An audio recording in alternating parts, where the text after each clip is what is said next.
Well, hi, and welcome to my shop this morning. And I've got the Chippendale back out of the cabinet and on my bench here. And I'm going to do two things with it. One is explore the low FM volume, which I've been poking around with a little bit just now, getting some equipment set up. And the other thing I need to check out is what is going on with the on-off switch. I discovered when I put this whole thing back in the cabinet and went to turn it on and off that it was just on all the time. So now I've looked around a little bit. I'll show you what I've found already.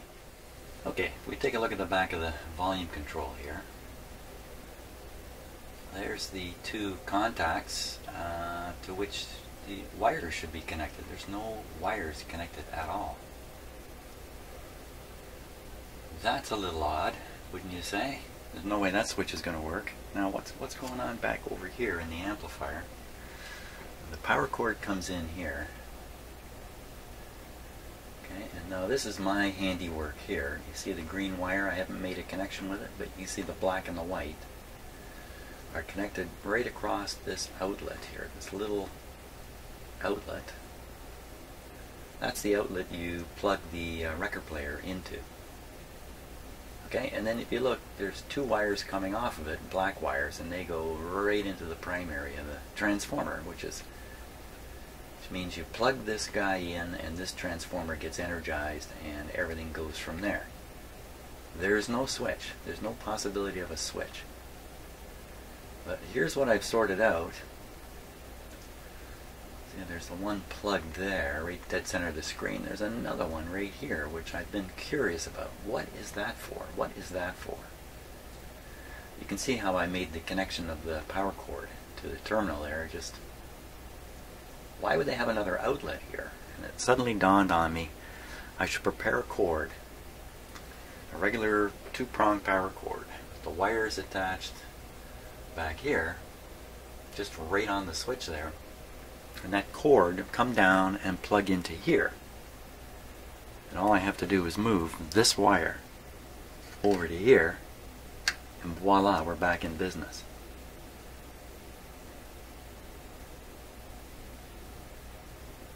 And, you know, I just don't recall anything about this. Taking the cord off or anything like that. Maybe I did. Maybe I desoldered a wire from here. I don't remember doing that. Anyway, that's what I got to do. I've got to put another power cord. Actually, look. There's a clamp right here for it. It comes out the hole here. Yeah, it's all made for it. Through this clamp. Don't understand. Somebody done something, I think. I don't think it was me. So anyway, I know what I got to do. I got to put another power cord in here. Run it back, move one black wire from here over, and that should engage the switch. Unless the switch is broken. Maybe the switch is broken. Maybe the switch is broken. Let's take a look and see what we can figure out about that.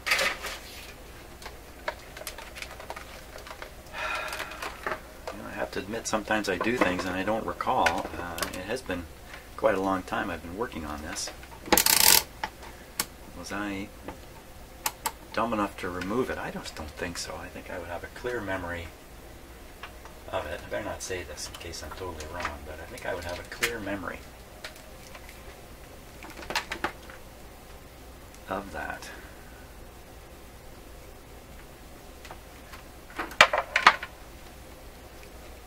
Just going to put these on the switch. Let's do this just to be sure. Pull the plug out, just to be sure. Just to be doubly, triply sure.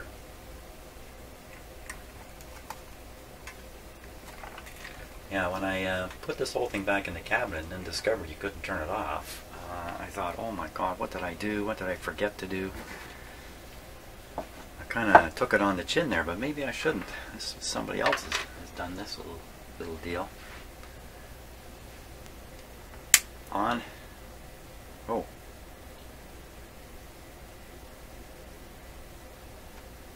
Now that should be dropping right to 0.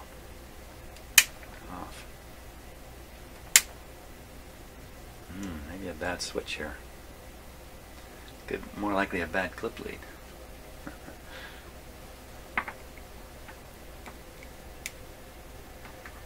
Always be doubtful, especially if I'm involved.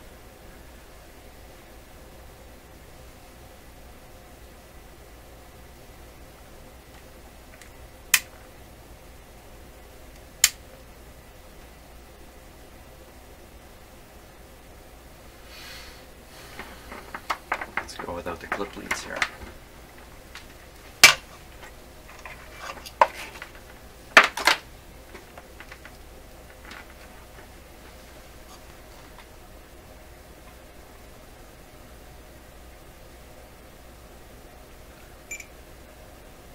Well, I'd say it's a bad switch.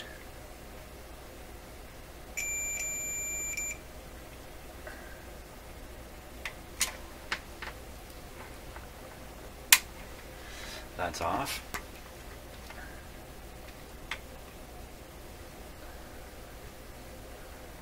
Okay, it's open. That's closed.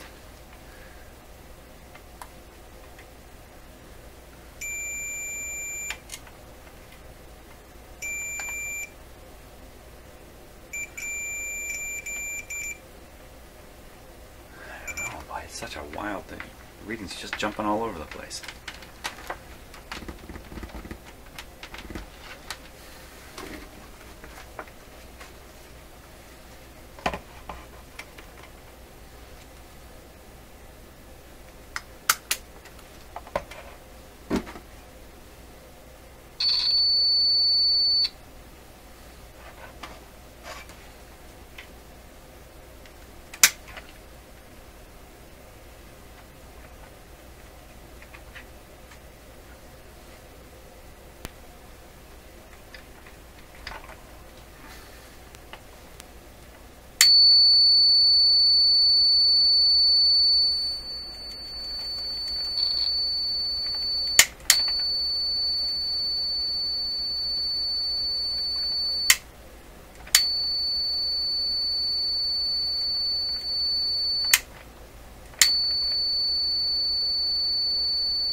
.200 ohm scale.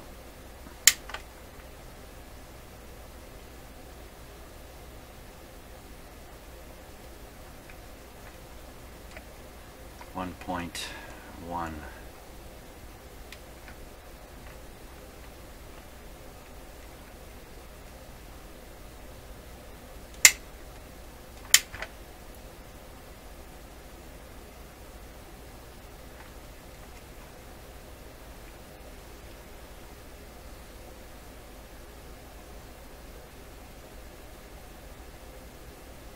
Just waiting for it to settle.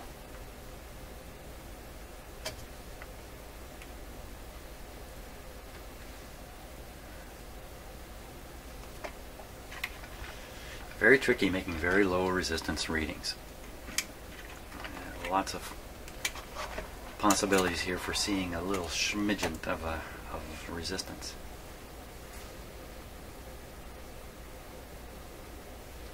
See as low as this meter will go.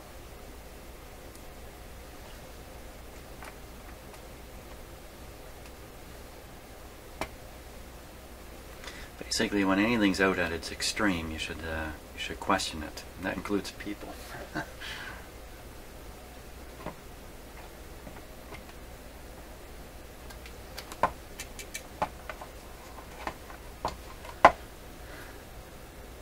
Well, I think it. You know, I'm just fiddling with a meter now. I think the switch is fine.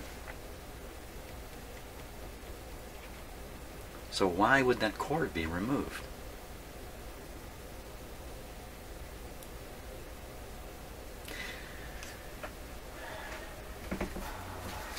That's really the mystery, is how did this get into the condition it's in?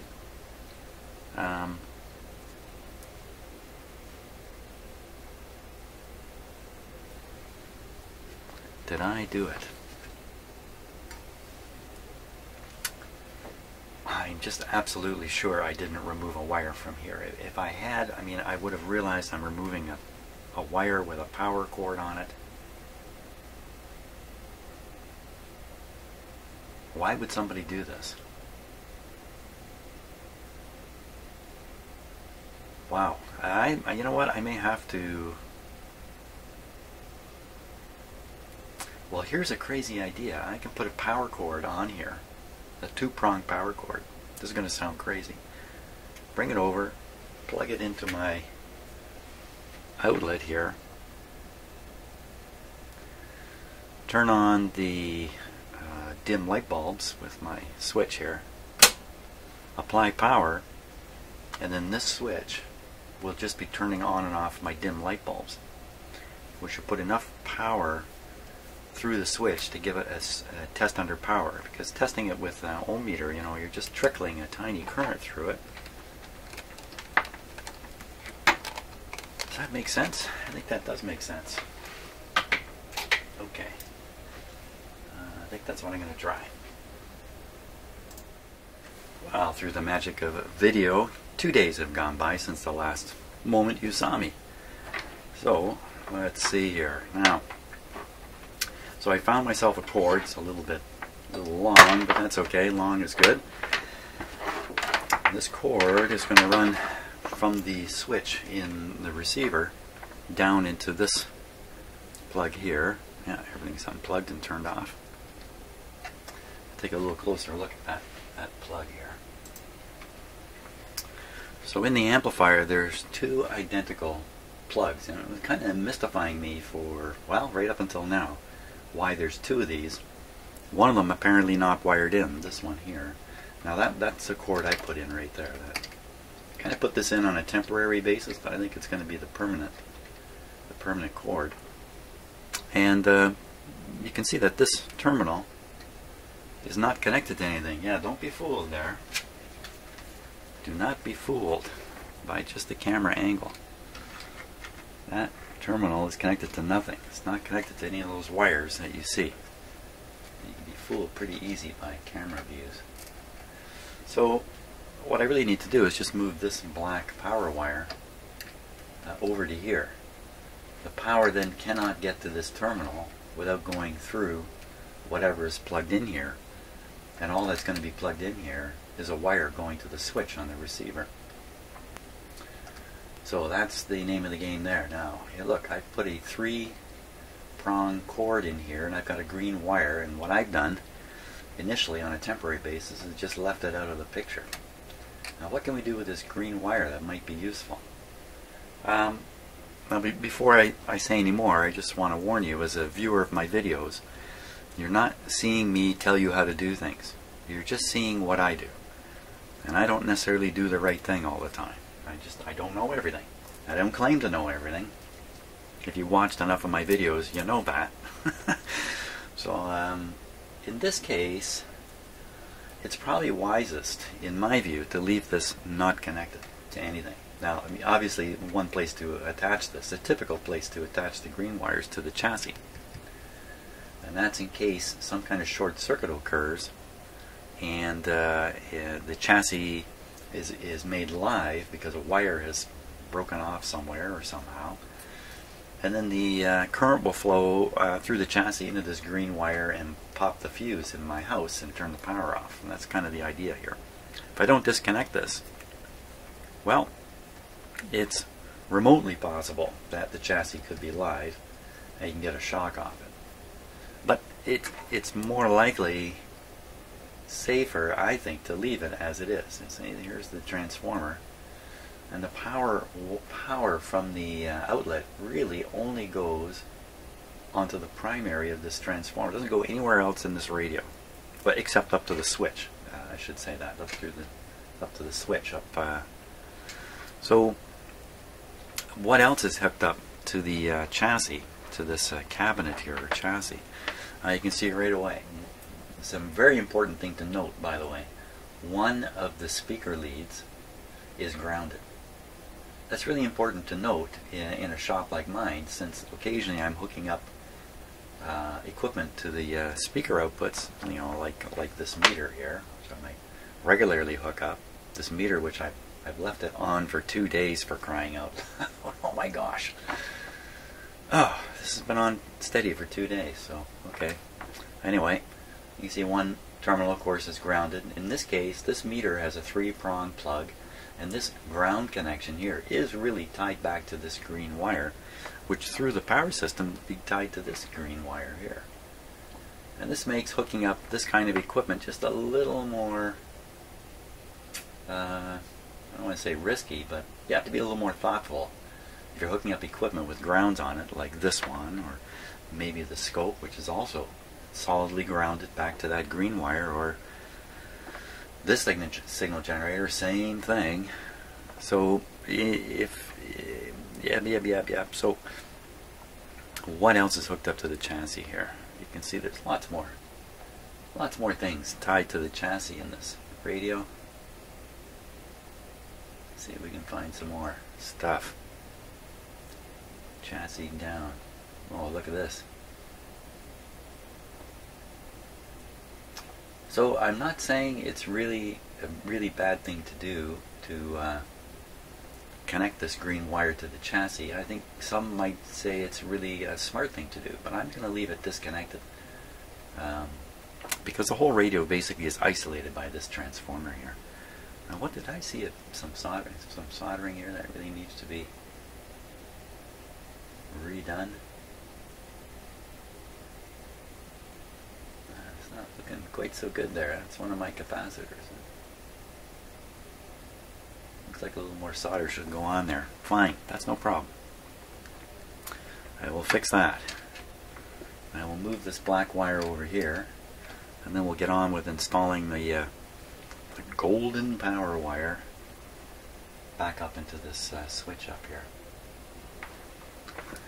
Good show. Okay, so I've connected in the new cord here and reconnected this properly. Fixed up the solder joint I noticed wasn't so hot. Now, here's the thing, okay? I can't remember if I'm the guy who removed this cord in the first place. And if I was, no problem. I'll put a new one in, no problem. But if I wasn't, if somebody else removed it and did that for a reason, the reason almost certainly would be a defective switch. Now, my little bit of testing of the switch suggests it's okay, but it was a bit of a flimsy test. So I figure I can make a more certain test simply by using my dim bulbs. So what I'm going to do is I'm going to plug this into here. Okay, now this just goes to a switch. So when I close the switch, there's a dead short on this wire. So it looks a little scary plugging something into an outlet here that I know is going to have a dead short. The switch is open at the moment. But as long as I leave my outlet protected by my dim lights, which are up here, hidden behind the speaker, then all that can happen here, and all that should happen here, is these two light bulbs are going to come on fully bright. This is a good way to test the switch. Even with an ohm meter, you could potentially read 0 ohms and it could look okay, just like it does. But when you try to put power through the switch, the situation might be different. And maybe that's why someone else removed the switch from the circuit. Or was it me, anyway? I don't want to watch back all my videos and try to remind myself of what I did with it. So we'll go on the assumption that somebody else did it for some reason unknown. And even though my preliminary test suggests the switch is fine, I'm still very suspicious about it. So we're going to make this a little more dramatic. So I will now turn on my power switch here. Okay. That'll engage the lights up above. If I flip this on, there's power. So let's try that first. Now the switch on the chassis is open, so nothing should happen. Voila, nothing has happened. Perfect. And you can actually see, if you can, there's 120 volts there. So I'm now going to turn the power off. to turn the set on. Now, this time when I turn it on, these lights should come on steady. They should stay steady, not flicker or anything like that, and no smoke should come out of the switch. Okay, here we go. Well, that looks pretty good to me. Wow, it's not too often I see those lights so bright either. Gives me a chance to kind of recalibrate my own knowledge about how bright these lights are. Okay, so what we'll do now is we'll make a little voltage reading across the switch, but I'd be so surprised if there's any problem with it. What we should find is 0, 0, 0, 0.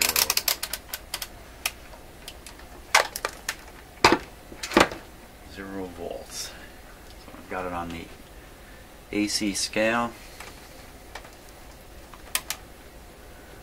Right across the switch we should see nothing. Show me nothing. Ooh, okay.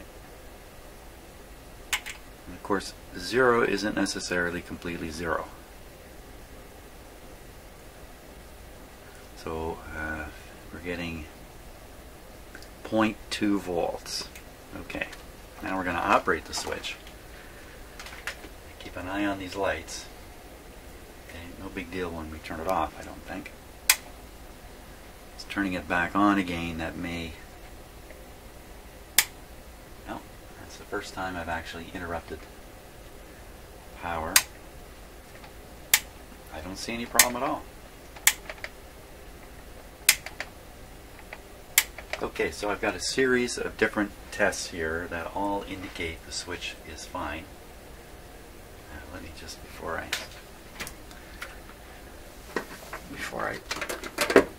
include myself in the circuitry here, turn the power off. So I'm pretty convinced now. The switch on the receiver is fine. Yeah, it was probably me that took that wire off, and I just don't recall it. Okay, but isn't this a crazy idea?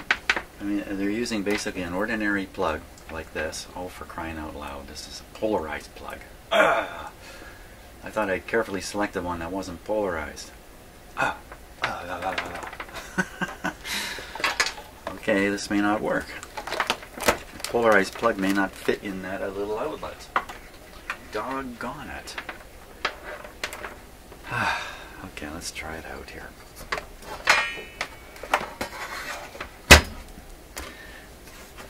I mean, this is before the day of polarized plugs here. I think, anyway. Oh boy. Ah! Lovely job, Jim, but it's useless. Okay, gotta start over. I've never had to start over before, never. Okay, I got a new wire on there now. A nice unpolarized plug that's going to fit.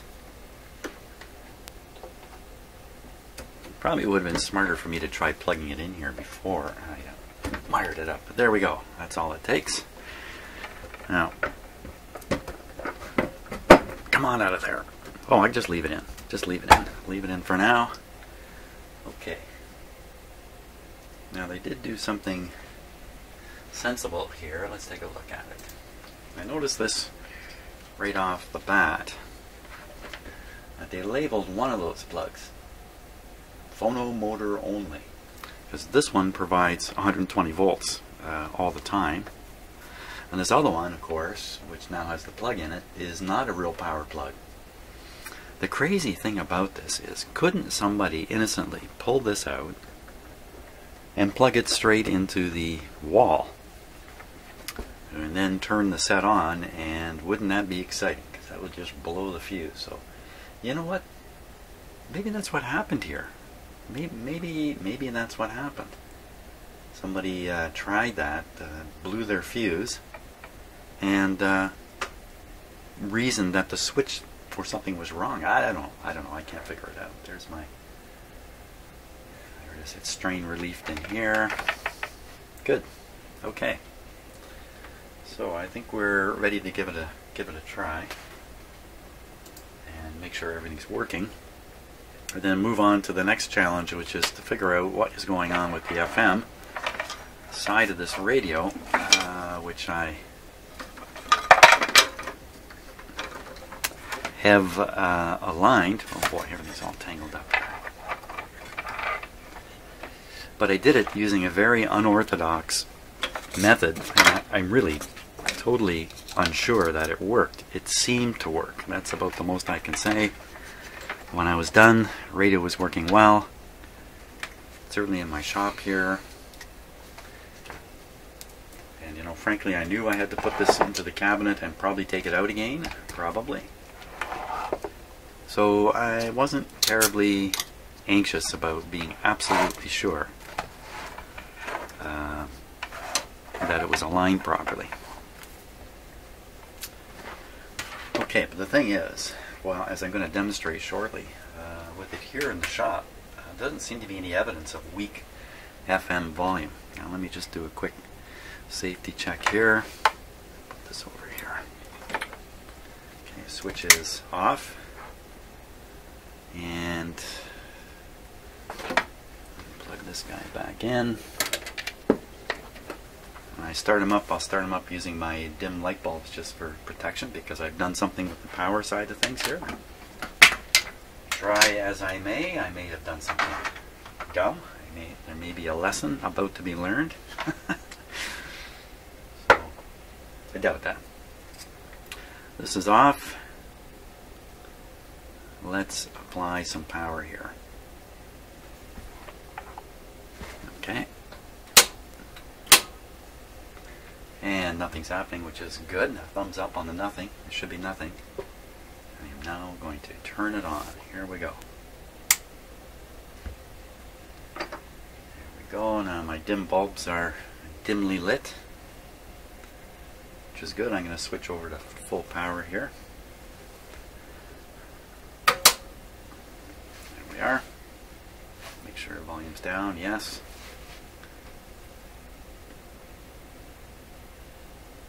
Let's turn it up a little bit. There you have it. Now let's tune it.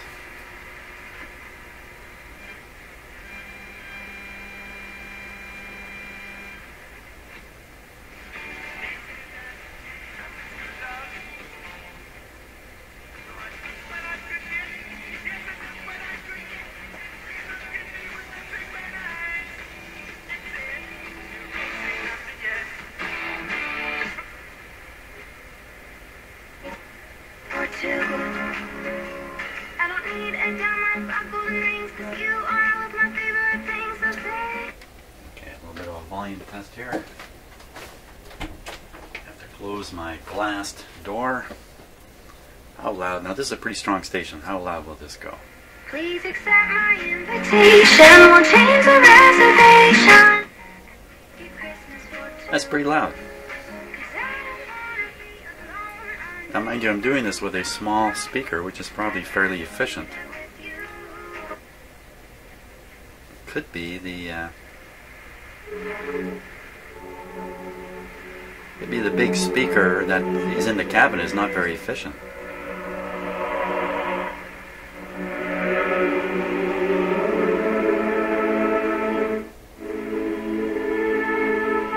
It's Sunday today.